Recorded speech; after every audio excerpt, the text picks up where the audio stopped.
नमस्कार साथियों, आखिर काम्या पंजाबी क्यों अविनाश के सपोर्ट में आई और काम्या पंजाबी को क्यों चाहत की मां इतनी अच्छी नहीं लगी?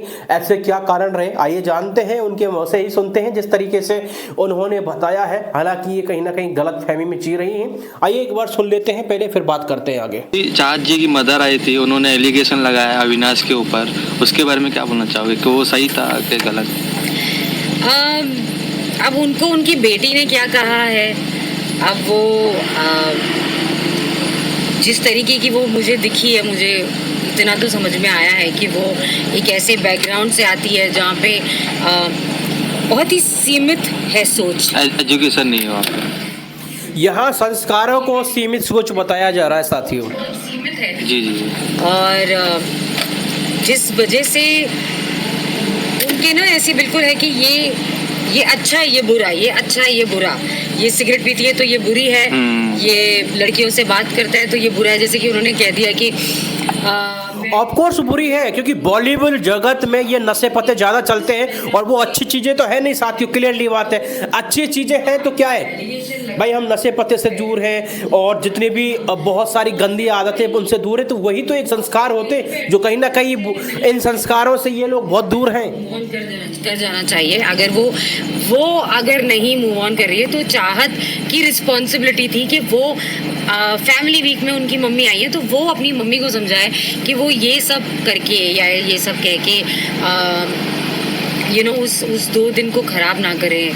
बिकॉज फैमिली वीक हमेशा बहुत इमोशनल रहता है और बहुत प्यारा रहता है। मेरा फेवरेट है, बहुत सारे लोगों का फेवरेट होता है फैमिली वीक। तो फैमिली वीक में आके ऐसे कड़वाहट फैलाना और ये ऐसी चीज़ें कहना, माँ हो तुम, बेटा समझ के डांट लगा दो।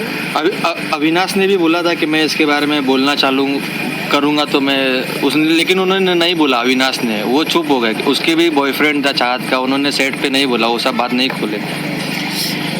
वही एक फ़र्क आता है ना कि आप या लड़ना चाहते हो या फिर आप एज देखकर आप एक स्टेप पीछे लेना चाहते हो। आई थिंक अविनाश ने बेटर किया जो वो नहीं लड़ा, क्योंकि अब एज डिफरेंस तो देखिए आप कहाँ लड़।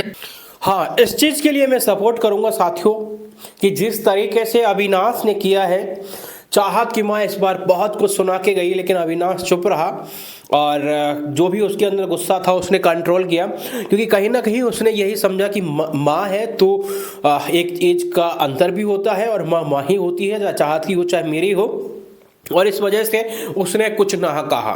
लेकिन बात यहाँ आती है जब करण आता है आग लगाने तो उसके मुंह से कुछ ऐसी चीज़ निकल जाती है जो चाहत के लिए बाद में एक मुसीबत बन जाती है। बस वहाँ थोड़े से शब्द निकालता है अविनाश की, मैंने देखा है सेट पे किस तरीके से था चाहत का। हालांकि चाहत की गलती इतनी थी कि माँ को रोका नहीं, माँ को कंट्रोल करती, कैसे भी कसम लगा देती, ये चीज़ें दोबारा नहीं होती क्योंकि सारी चीज़ें सॉर्ट आउट हो चुकी थी। हालांकि हम घर में रहते हैं तो लड़ाइयाँ झगड़े तो ये तो नॉर्मल चीज़ चलते रहते हैं, तो कहीं ना कहीं चाहत इन चीज़ों में रोक लगा देती तो बंदा लास्ट में नहीं इतना उकसता और कहीं ना कहीं ये चीज़ें नहीं होती साथियों।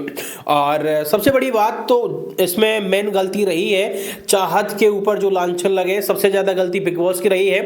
बिग बॉस ने वो सारी चीज़ें निकाली हैं और वो पूरी सेट से वो चीज़ें मंगाई हैं। चाहत की जो भी केक भी काटा था, 5 साल से जो रिलेशन में रह रही थी, वो चीज़ें जो उजागर की हैं, कहीं ना कहीं चाहत के करैक्टर को लेके वो बहुत ज़्यादा खराब है और कहीं ना कहीं चाहत को इस चीज़ का बेचारी को नुकसान भी झेलना पड़ेगा जो कि गलत है। कि ईशा है, ईशा को जिताना है, ईशा को टाइम गॉड बनाना है तो मैं अनफेयर हो जाऊंगा। तो और अब जो अविनाश का एक एग्रेशन बाहर आया था, जहाँ उसने बॉटल फेंक दी थी, जहाँ वो फ्रस्ट्रेट हो गया था, उसकी बात नहीं सुनी। कोई भी माँ नहीं चाहेगी कि उसके बेटे का ऐसा कोई रूप नेशनल टेलीविजन पे आए, और वो भी इसलिए आया था क्योंकि ईशा उसकी बात नहीं सुन रही थी। सो यस, वो एक चीज़ मैं अग्री करती हूँ अविनाश की मम्मी से। और अविनाश का गेम है, उसका है खुद के लिए, लेकिन जब ईशा की बात आती है ना तो वो कहीं एक मिली भगत हो जाती है, वो सोलो प्लेयर नहीं उठकर आता है। अविनाश कहीं ना कहीं रिश्तों में विवेन भी उलझे हुए हैं अविनाश के साथ, दोस्त भाईचारा, ईशा भी प्रायोरिटी पे, करण भी फ्रेंड है नहीं है, फ्रेंड नहीं है। तो क्या कह रही हैं आप, रिश्तों में उलझे हुए हैं? मुझे लगता है इस बारे में मैंने कुछ बातें की हैं, आप कल के एपिसोड में देख लेना, तो आई थिंक वही बेटर रहेगा। हर जगह क्या एक ही बात कहूँ। सो हाँ तो साथियों, आपने देखा जिस तरीके से काम्या जी ने ये बातें बोली हैं। हालांकि कुछ बातों से मैं एग्री करता हूँ, लेकिन हर बार चाहत को गलत ठहराना वो भी गलत है, क्योंकि लास्ट में जो चीज़ें निकल के आ रही हैं, जो बिग बॉस के वीकेंड वार में अभी हमें देखने के लिए मिलेंगी साथियों, जो कहीं ना कहीं बहुत ज़्यादा गलत थी चाहत के ऊपर। जिस तरीके से वो लांछन लगे हैं, मैं इस चीज़ का बिल्कुल विरोध करता हूँ, ऐसा नहीं होना चाहिए था। हालांकि इस बंदी ने जो भी बोला है अंदर जाके वो भी कोई खास नहीं बोला है। इसने जो विवियन की फैमिली को बीच में घसीटा, नोरन को बीच में घसीटा, जो भी कहीं ना कहीं गलत था साथियों। कहीं ना कहीं नोरन बहुत ज़्यादा नाराज़ हुई है और नोरन ने इस चीज़ का जवाब भी दिया है कि जिस तरीके से तुमने फैमिली को बीच में घसीटा है, ऐसा नहीं घसीटना चाहिए था। और विवियन अपने आप में सक्षम है। विवियन को एक तरीके से नीचे गिराने की इन्होंने पूरी कोशिश की थी कि वाइफ आई जब तू उठा, तो कहीं ना कहीं एक वाइफ को ये चीज़ें बुरी लगेंगी, तो नोरन जी ने इस चीज़ का जवाब भी दिया है। तो ऐसा तो नहीं है कि काम्या जी ने जो भी सारी बातें बोली है कि उनमें सारी चीज़ों में सच्चाई हो, तो मुझे तो ऐसा लगा नहीं है। बाकी का आपका क्या ओपिनियन है काम्या जी को लेके, जिस तरीके से चाहत के लिए बोला, ईशा के लिए और खासकर अविनाश के लिए जो बातें बोली है, आप एक बार जरूर बताएं।